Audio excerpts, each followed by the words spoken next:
Bismillahirrahmanirrahim. Assalamualaikum warahmatullahi wabarakatuh. Alhamdulillah, alhamdulillahilladzi hadana li hadza wa ma kunna linahtadiya laula an hadanallah. Asyhadu an la ilaha illallah wahdahu la syarikalah wa asyhadu anna Muhammadan abduhu wa rasuluhu la nabiyya ba'dah. Allahumma shalli wa sallim wa barik ala nabiyyina Muhammadin wa ala alihi wa ashabihi ajmain.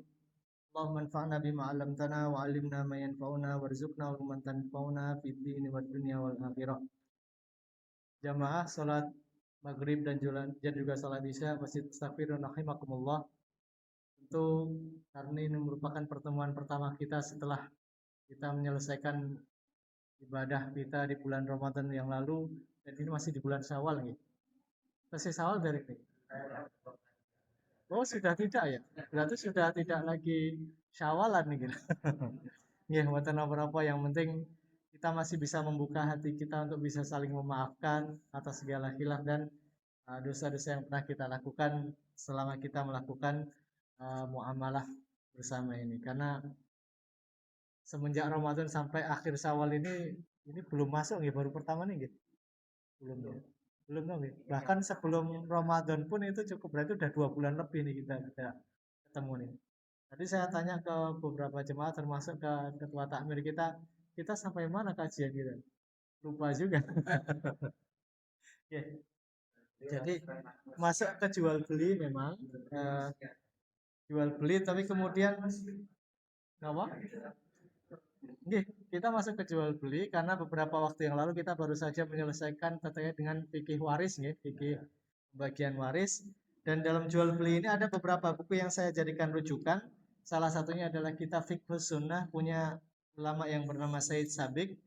Ini beliau dari Mesir, tapi yang beliau tulis di sini menggabungkan adalah beberapa madhab yang tidak diambil dari madhab. Kalau Mesir itu madhabnya apa? Ada yang tahu? Madhab Syafi'i. Imam Syafi'i dari Irak ke Mesir. Perkataan Imam Syafi'i yang ketika di Irak menjadikan qaulul qadim atau menjadi pendapat yang lama, ketika beliau hijrah ke Mesir menjadi qaulul jadid atau pendapat yang baru, sehingga orang-orang Mesir banyak di antara mereka yang bermadzhab apa? Syafi'i. Maka Imam Said Sabiq ini meskipun ulama dari Mesir, tapi dalam kitabnya ini mengambil beberapa pendapat daripada madhab-madhab yang tidak hanya mengambil madhab Imam Syafi'i saja.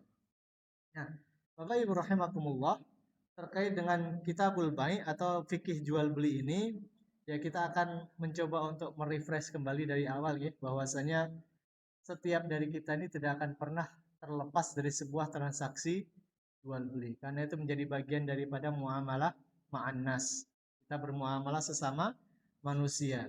Dan Allah Subhanahu wa taala terkait dengan muamalah ini, Allah memerintahkan kita untuk mencari sesuatu itu dengan perkara yang halal. Dan Allah mewajibkan kita melalui sabda Rasulullah Shallallahu Alaihi Wasallam yang diriwayatkan dalam hadis Imam At-Tabrani. Rasulullah bersabda, "Talabul halali wajibun ala kulli muslimin." Mencari sesuatu yang halal itu hukumnya apa?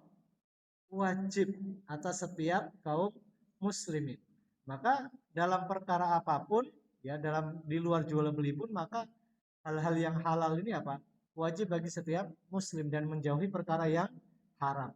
Bahkan kalau terkait dengan jual beli ini, Umar bin Khattab radhiyallahu anhu itu pernah melarang sebagian sahabatnya untuk melakukan jual beli di pasar kota Madinah pada saat itu. Kenapa? Karena pada saat itu Umar bin Khattab selalu keliling. Keliling terkait dengan Keliling terkait dengan para pedagang-pedagang yang ada di kota Madinah, di pasar Madinah pada saat itu. Tapi kemudian beliau mendapati beberapa pedagang ini mereka melakukan curang, melakukan transaksi ribawi. Kemudian Umar bin Khattab mengatakan bahwasanya tidaklah di antara kalian la yabi'u fi suqina illa man yufaqqih, kata Umar. Tidaklah di antara kalian itu melakukan jual beli di pasar kami kecuali mereka telah paham aturan ajaran agama Islam. Mereka yang paham antara halal dan haram. Maka dalam konsep faqih itu adalah orang yang tahu halal dan haram. Maka Umar tadi mengatakan apa? La yabi'u fi sukina. Tidak boleh menjual beli atau melakukan jual beli di pasar kami illa man yufaqih, kecuali mereka orang-orang yang telah faqih, paham ajaran agama Islam. Sehingga apa? Mereka bisa menjauhi perkara-perkara yang haram. Nah, ini yang ditekankan oleh apa? Oleh Umar bin Khattab kepada para apa? Kepada kaum muslimin untuk mereka apa? Untuk mereka mencari tahu perkara-perkara yang halal terkait dengan masalah jual beli. Nah, tentu Bapak Ibu rahimakumullah, jual beli ini menjadi salah satu pintu yang paling besar di mana Allah Subhanahu wa taala membuka pintu-pintu rezeki itu sendiri, tapi dengan syarat apa? Dengan syarat jual belinya itu diberkahi. Kalau Rasulullah Shallallahu Alaihi Wasallam bersabda, ketika ditanya oleh sahabatnya, ayyukas bin afdal, ya Rasulullah, pekerjaan apa yang paling afdal? Rasulullah mengatakan apa? Amalur rajuli biyadihi wa kullu bai'in mabrurin. Setiap pekerjaan yang dilakukan oleh seseorang dengan tangannya sendiri dan setiap apa? Jual beli yang mabrur. Jual beli yang mabrur itu apa? Jual beli yang diberkahi. Karena banyak orang melakukan jual beli, transaksinya sah, sama-sama ridho, tapi nggak mabrur. Apa contohnya? Ketika kita melakukan jual beli di masjid, misalkan Bapak Ibu. Saya menjual HP ini kepada salah seorang jemaah. Pak, niki regane 3 yuto misalkan, 3 juta. Kemudian ada di antara kita yang sepakat, ya sudah tak beli Pak. Tapi di masjid, sepakat tidak? Sepakat. Sah tidak jual belinya? Sah. Tapi berkah tidak? Tidak. Karena Rasulullah SAW mengatakan mengancam terhadap orang yang melakukan jual beli itu di dalam masjid tidak akan pernah mendapatkan apa? Berkah. Meskipun semua syaratnya sah, jual belinya juga sah, tapi apa? Tidak mendapatkan keberkahan karena melakukannya di masjid. Ya, termasuk jual beli yang mungkin kita apa? Banyak ketahui bahwasanya apa? Bahwasanya orang itu sekarang tidak lagi mencari sesuatu yang halal dalam melakukan apa? Dalam mencari rezeki mereka. Dan ini menjadi apa? Menjadi salah satu tanda-tanda ciri-ciri apa? Akhir hari kiamat itu sendiri dan juga apa? Bukti daripada kebenaran sabda Rasulullah SAW. Rasulullah mengatakan apa? Layak tianna alan nasi, akan datang suatu masa di mana manusia itu apa? La yuballil mar'u bima akhadha minal mal. Mereka tidak akan lagi peduli dari mana mereka mendapatkan apa? Hartanya. Aminal halali, aminal haram. Apakah harta itu mereka dapatkan dari yang halal ataupun mereka mendapatkan dari perkara yang haram. Dan ini kita lihat Bapak Ibu sekalian terjadi pada zaman ini. Berapa banyak orang kita lihat di flexing yang memamerkan harta mereka. Ada tidak? Ada. Dari mana mereka mendapatkannya? Kira-kira yang sekarang kita melihat di berbagai macam media sosial. Dari mana mereka mendapatkannya? Dari investasi. Investasinya dalam bentuk apa? Trading. Ya, trading itu bagaimana hukumnya dalam Islam? Memang tidak semua trading haram. Jual beli saham tidak haram karena ada jual beli saham syariah.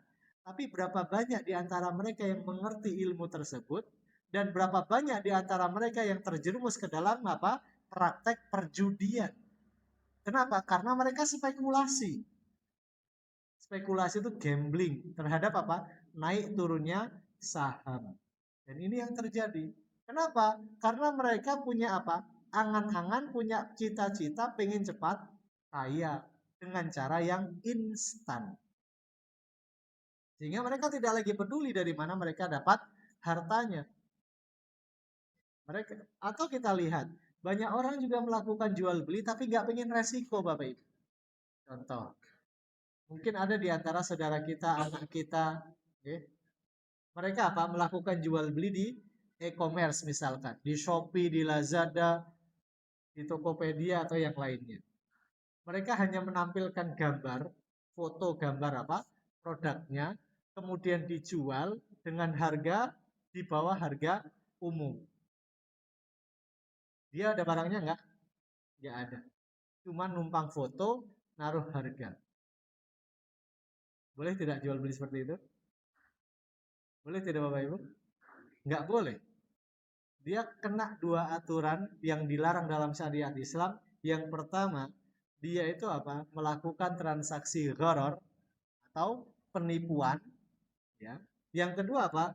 Dia menjual belikan barang yang dia tidak dimilikinya, dan itu dilarang juga dalam hadis Rasulullah SAW, yang mana Rasulullah mengatakan, la tabi'u ma laisa indak. Janganlah engkau menjual belikan barang yang engkau tidak miliki.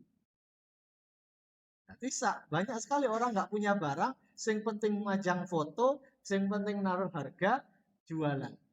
Lantas gimana ketika ada orang beli? Kling, masuk ke dalam apa? Ke dalam akunnya dia. Ada yang beli. Apa yang dia lakukan?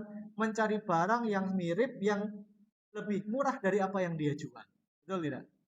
Ketika dia mencari barang yang lebih murah, kemudian setelah itu melakukan kirimannya dengan cara dropship. Bapak Ibu, kalau seandainya kita sering melakukan transaksi online ini apa? Pesan barang, tapi konsepnya dropship. Dikirimnya bukan ke alamat kita, dikirimnya kemana? Ke orang yang mau kita kirim. Nah, kita lihat saja yang pesan ke kita ini siapa. Oh, ternyata orang dari Surabaya misalkan. Padahal kita nyari tokonya dari Jakarta ini. Suruh saja si toko ini mengirim langsung ke mana? Ke Surabaya. Itu konsep dropship. Dia punya barangnya enggak? Enggak. Tapi transaksi yang dilakukan masuk ke diri dia, kemudian dia mencari barang yang lebih murah, setelah itu dia beli, dan kemudian dia apa? Kirimkan ke orang yang bersangkutan. Boleh tidak? Tidak boleh. Nah, ini yang terjadi. Orang tidak lagi peduli dari mana mereka dapat hartanya, yang penting aku untung. Gitu Bapak Ibu. Nah, maka penting bagi kita untuk mempelajari perkara-perkara yang apa? Yang mana diperbolehkan dalam syariat ataupun yang dilarang, sehingga kita bisa memberitahu saudara kita, keluarga kita, dari perihal-perihal yang naudzubillah mereka terjerumus ke dalam perkara yang haram. Bapak Ibu rahimakumullah, dalam jual beli itu kan dikatakan al-bai'. Arti al-bai' itu apa? Al-bai' itu artinya apa? Menjual. Kalau membeli artinya asyiro, itu kalau dalam bahasa Arab. Al-bai' itu artinya menjual, kalau membeli berarti asyiro. Maka seringkali dikatakan al-bai'u wasyiro, jual beli. Tapi pada umumnya kalau dikatakan al-bai'u, kalau dalam bahasa Arab ini, maka maknanya adalah jual beli. Meskipun secara bahasa artinya apa? Menjual saja. Oke. Nah, adapun dalam koridor fikih, yang namanya al-bai'u ini artinya al-mubadalah. Al-mubadalah itu adalah akad pertukaran. Adanya tukar menukar. Itu adalah apa? Jual beli. Tapi tidak semua konsep tukar menukar ini kemudian dinamakan jual beli juga. Kalau kita melihat Bapak Ibu, akad tukar menukar barang itu ada 3. Pertama, akad tukar menukar barang dengan barang, yang kita sebut dengan apa? Barter. Yang kedua, akad tukar menukar barang dengan uang, yang kita sebut sekarang ya jual beli biasa. Meskipun akad tukar menukar barang dengan uang ini banyak macamnya. Ada jual beli dengan kontan, ada jual beli dengan kredit, ada jual beli salam, istisna, jual beli bai'ul inah, jual beli tawarruk, dan lain sebagainya. Banyak sekali.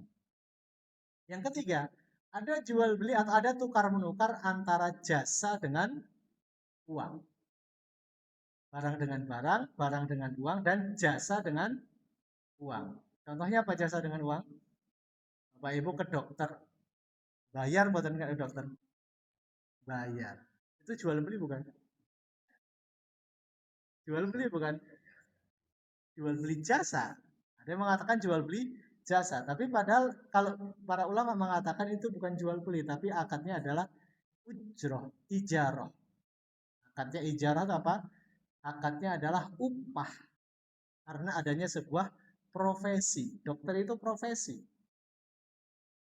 Mohon maaf, driver Gojek. Profesi tidak? Profesi. Kita pengen pergi dari sini ke PKO kemudian bayar drivernya. Itu disebut dengan ujroh. Akadnya disebut dengan ijarah. Maka yang ketiga ini tukar menukar jasa dengan apa? Dengan uang ini para ulama tidak memasukkannya dalam konteks apa? Jual beli. Tapi ada akad yang namanya ijarah atau wakalah atau kafalah. Jadi ada 3 akad Bapak Ibu. Dalam tukar menukar apa? Jasa dengan uang. Nanti kita akan bahas lebih dalam lagi terkait dengan ijarah, wakalah dan kafalah. Dan ini penting kita ketahui kenapa? Karena dalam transaksi yang kita lakukan, kalau jual beli kredit yang kita lakukan melalui bank, meskipun itu bank syariah, itu pasti ada akad yang tengah tadi. Selain ijarah apa? Ada wakalah. Wakalah itu adalah perwakilan. Nah, bagaimana syarat wakalah itu boleh dalam Islam dan bagaimana yang dilarang? Itu ada beberapa apa ketentuannya.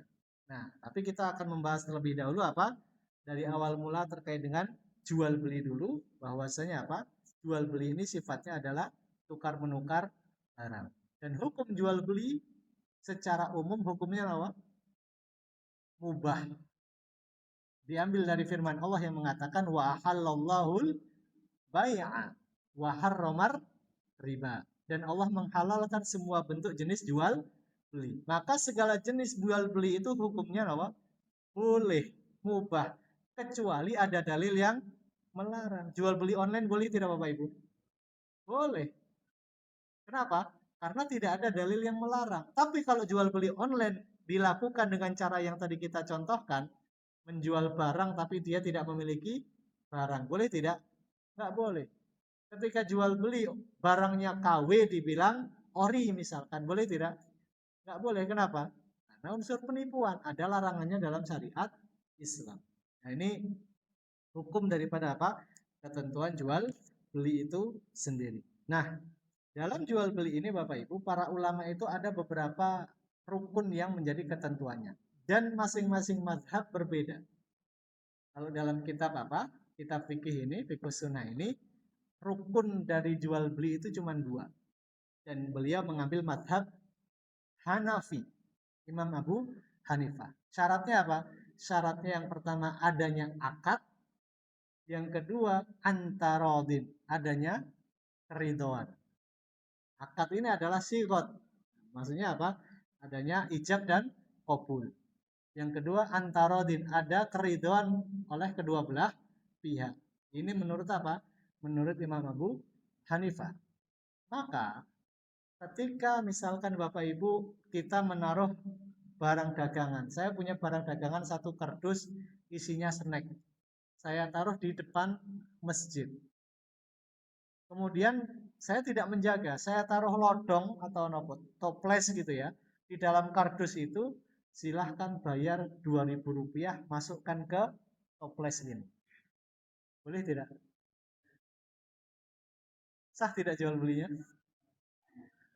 Kalau menurut Imam Abu Hanifah, sah.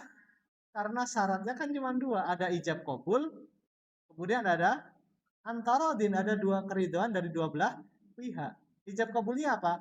Dia ngambil, dia bayar, itu ijab qabul. Kemudian ketika dia diambil sesuai bayarannya, sama-sama ridho tidak? Sama-sama ridho, maka boleh tidak? Boleh, kalau menurut Imam Abu Hanifah. Tapi menurut yang lainnya boleh tidak? Tidak. Kalau kita melihat apa? Rukun daripada jumhur ulama, sebagian besar atau mayoritas ulama, syaratnya ada 4. Yang pertama ada muta'akidani. Ada 2 orang yang saling melakukan akad. Berarti harus ada penjual, ada pembeli. Maka termasuk yang namanya Imam Syafi'i itu kenapa kok beliau apa? Begitu strik, begitu gas, begitu apa ya? Agak strik ini apa ya bahasa, bukan kaku, agak keras itu ya, terkait dengan jual beli online. Dan beliau apa? Melarang karena antara penjual dengan pembeli tidak ketemu, nggak ada penjual dan pembelinya. Maka kalau mengacu ke dalam mazhab Imam Syafi'i boleh tidak? Nggak boleh. Karena syaratnya harus ada al-muta'aqidan, ada penjual dan pembeli. Yang kedua harus ada sigot. Ini kalau menurut siapa? mayoritas ulama. Sigot itu adalah ijab kabul. Yang ketiga harus ada barangnya.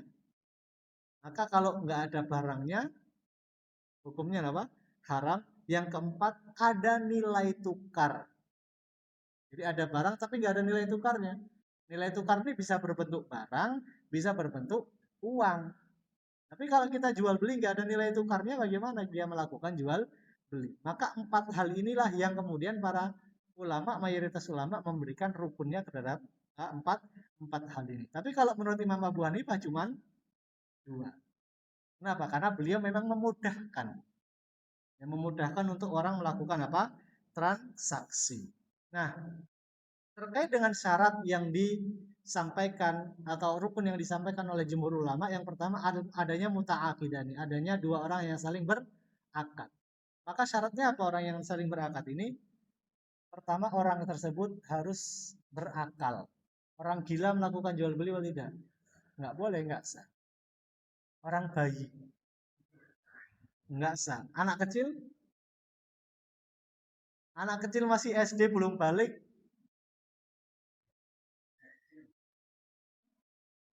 Nah, anak kecil tapi bisa, tapi belum balik. Bisa nggak dia dibohongi? Bisa, beli permen satunya berapa? 500 dibilang 1000 misalnya. Berarti boleh nggak melakukan jual belinya? Boleh sebenarnya. Karena anak kecil itu mereka bisa tamyiz. Tamyiz itu bisa membedakan mana benar, mana salah. Anak kecil tahu berapa harganya sebuah permen. Ya, adapun kemudian kok dibohongi oleh si pihak penjualnya, maka kita pun orang dewasa pernah kena bohong tidak? Pernah kena tipu tidak, Bapak Ibu? Pernah, gitu ya. Nah, itu urusan lain lagi. Tapi ketika kita mencari jawaban apakah sah atau tidak jual belinya, maka hukumnya apa? Sah. Itu hukumnya apa? Boleh. Nah, itu apa terkait dengan orang yang melakukan apa? Akad jual beli. Yang kedua yang terkait dengan ijab kabul. Maka ijab kabul ini tentu harus apa? Harus dilakukan dalam satu majelis. Maka kalau sudah berbeda majelis, maka bisa jadi apa? Akadnya batal. Kecuali telah ada ikatan. Misalkan saya pengen jual beli HP ini, kemudian ditawar oleh seseorang dalam suatu counter HP misalkan. Counter HP itu kan akad di satu majelis. Lagi tawar menawar Bapak Ibu, kemudian ya wis tak pikir-pikir sih.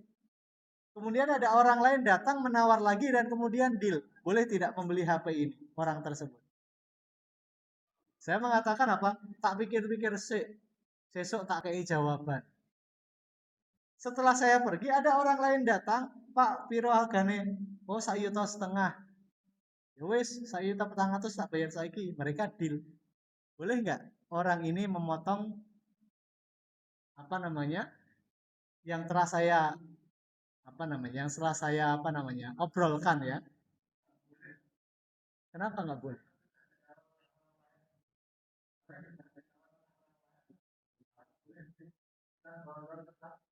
Baik. Tapi tadi saya sudah akad belum? Belum. Saya tak pikir-pikir sih.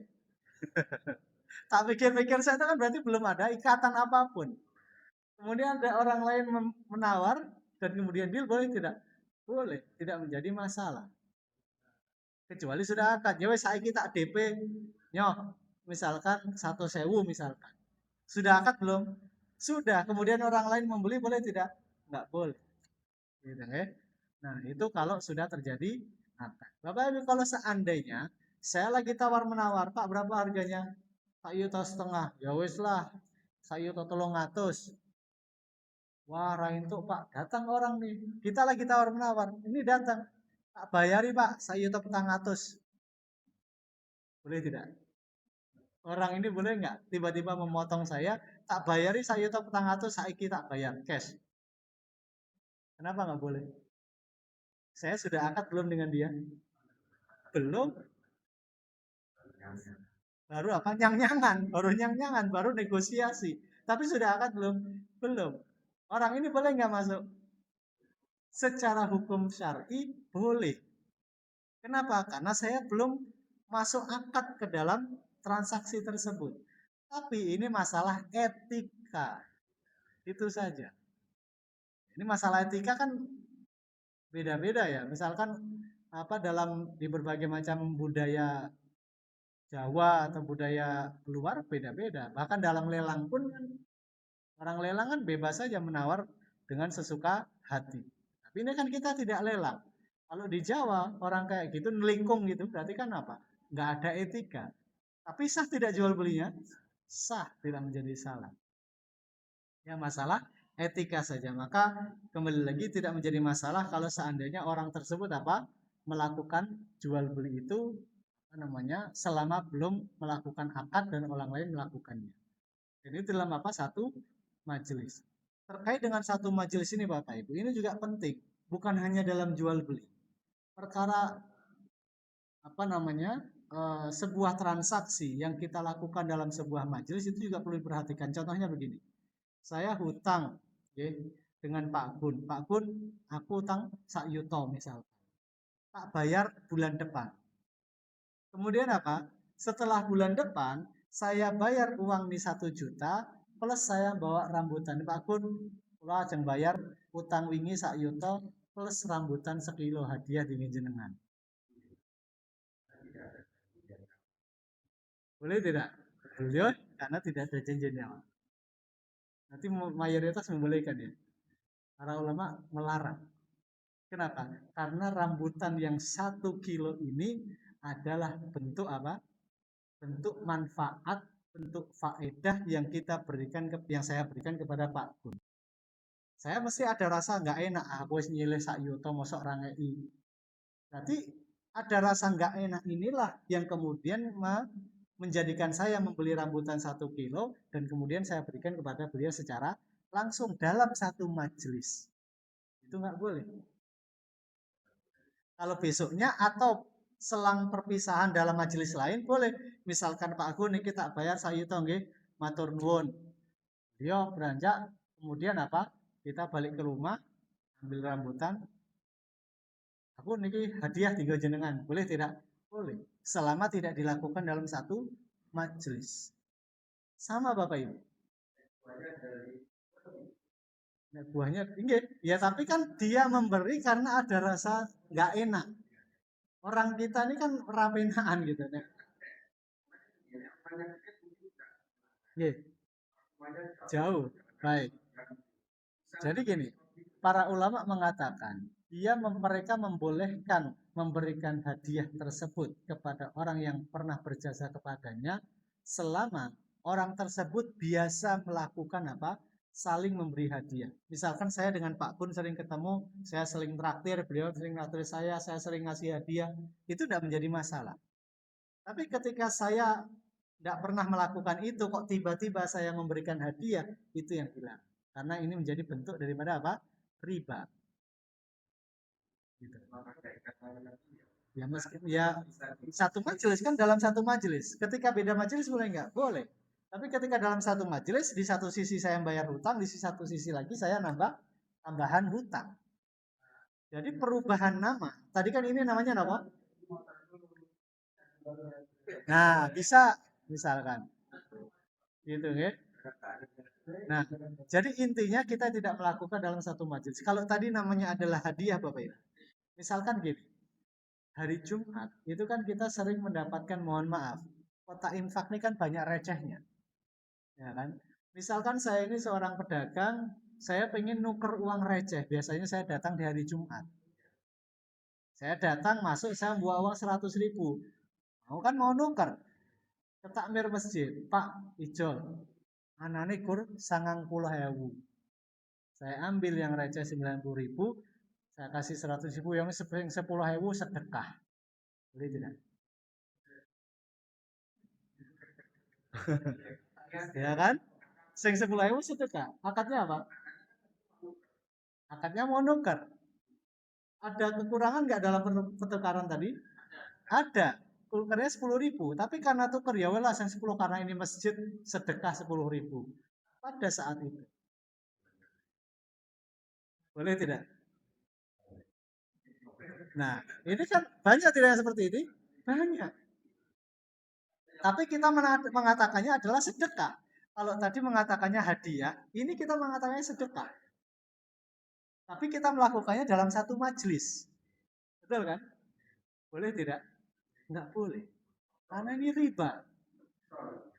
Ya, ya meskipun dia tidak terpaksa ya, di satu sisi dia terpaksa, di satu sisi ya karena mungkin ada niatan sedekah benar, tapi dilakukannya dalam satu majelis.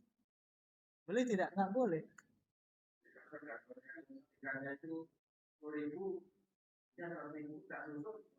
Nah, misal, tapi kan ketika itu dia belum tahu kalau seandainya bahwasanya duit itu cuma ada 90.000. Tapi kalau dia sudah tahu, oh, ono 10.000, aku niatnya ya wes, aku sedekah 10.000, kemudian kena sing 10. Itu kan sebenarnya cuma membalikkan apa? Membalikkan akad yang sebenarnya kita tahu bahwasanya duit itu jadi kurang. Kemudian kita ijol gitu. Kalau, yeah, saya pengen 10.000.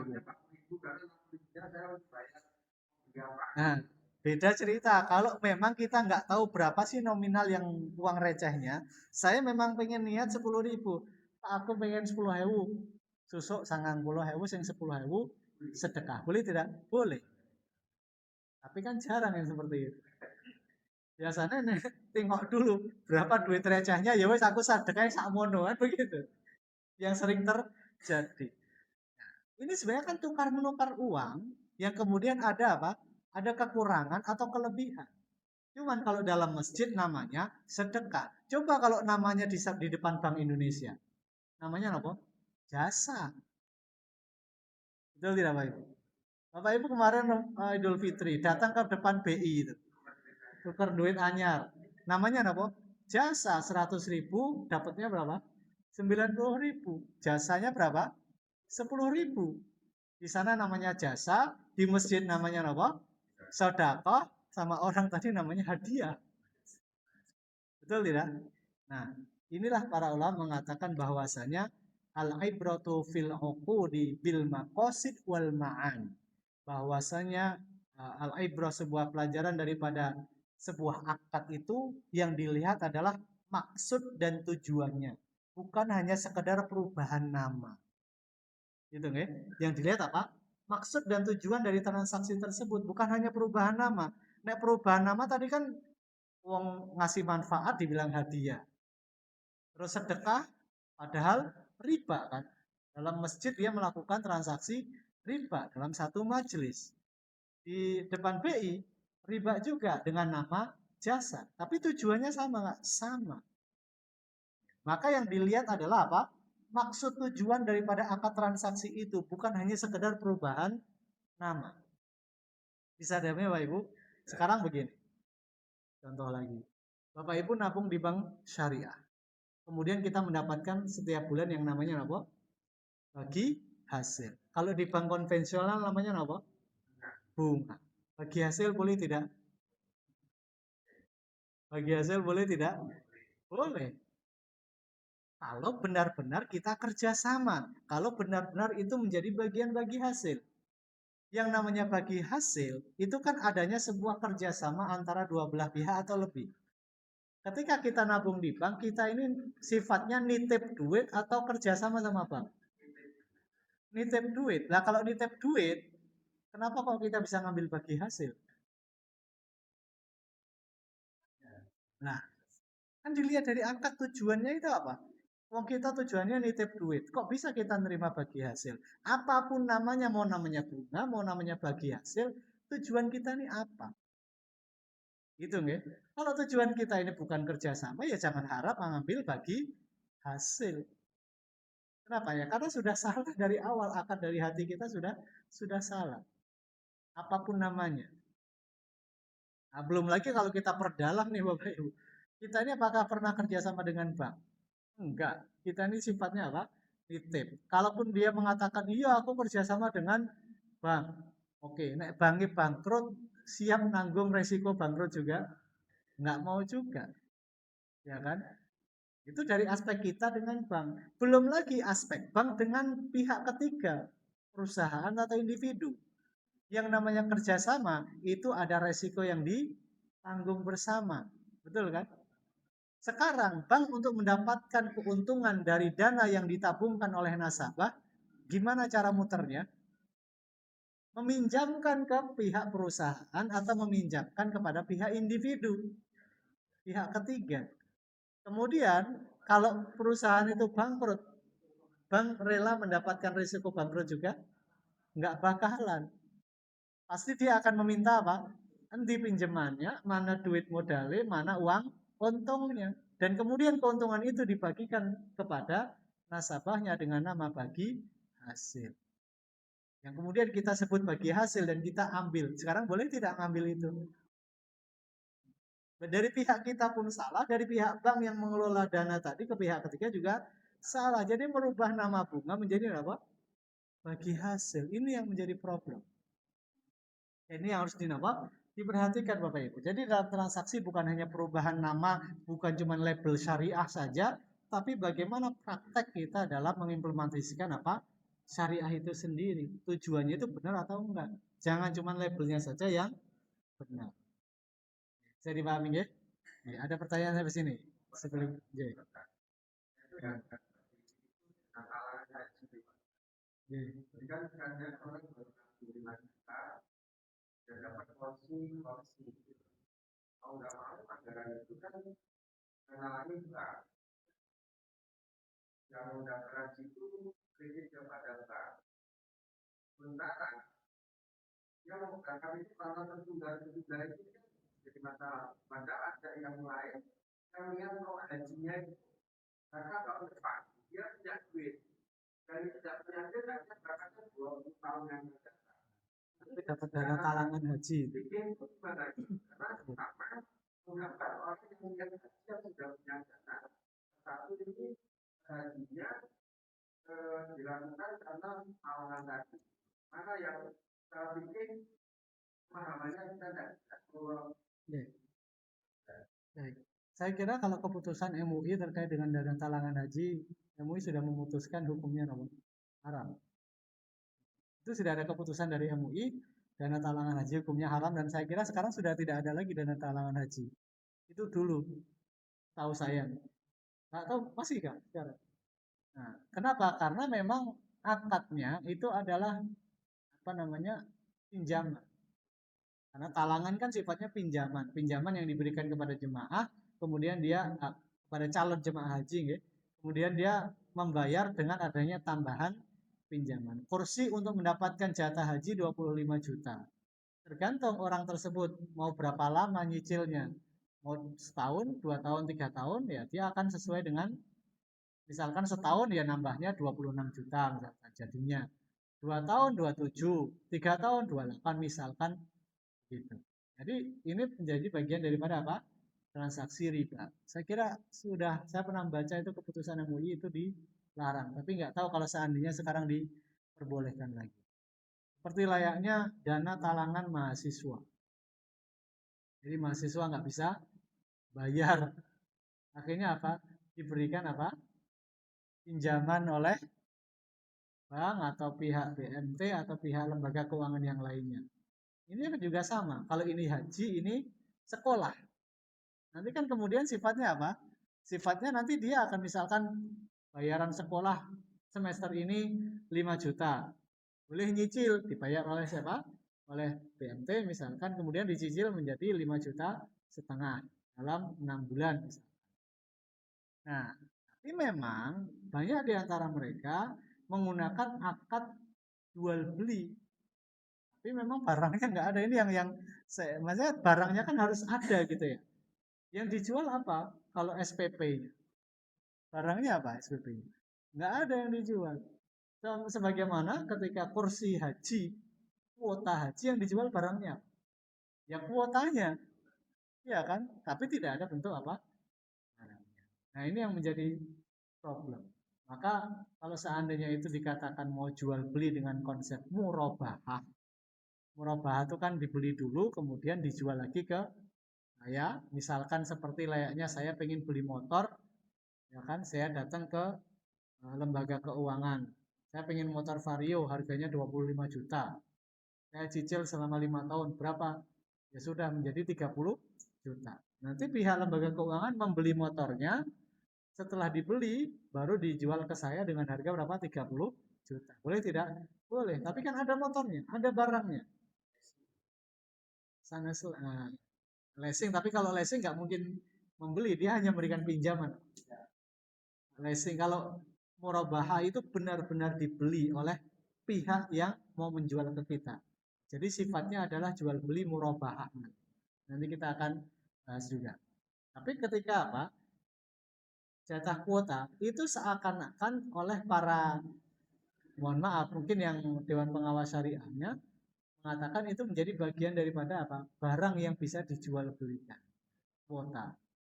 Bagaimana bayaran SPP itu juga barang yang bisa dijual belikan. Sehingga bisa ditalangi dulu, maksudnya ditalangi itu maksudnya dibeli dulu SPP-nya, kemudian atau dibeli dulu kursinya, kemudian dijual kepada pihak yang mau membeli.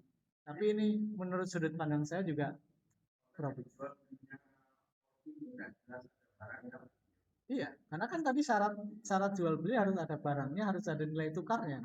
Nah, barangnya aja nggak jelas. Gitu. Iya, bahwasanya Anda mendapatkan kursi haji tahun sekian.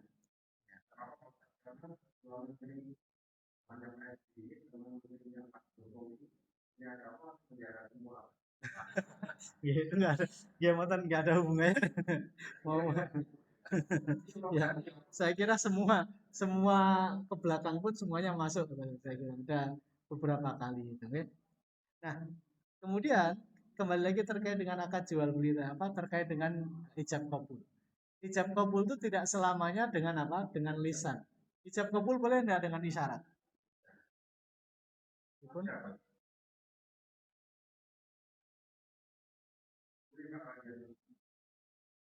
Boleh nggak jual beli dengan isyarat? Boleh.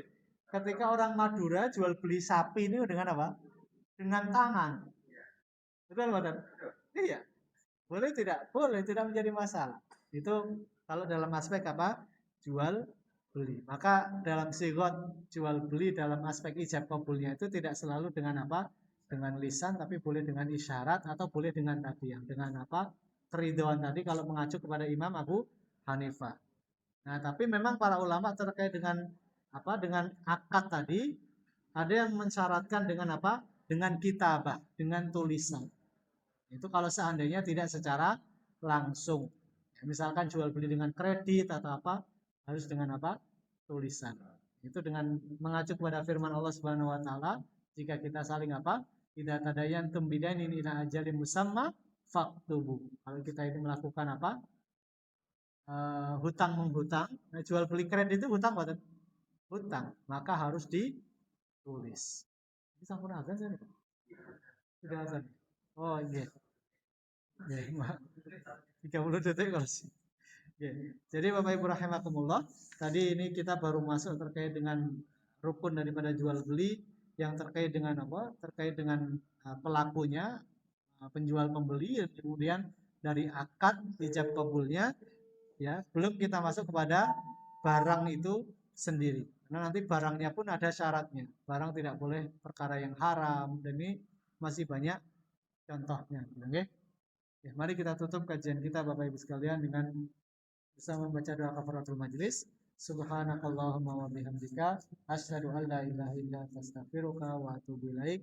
Assalamualaikum warahmatullahi wabarakatuh.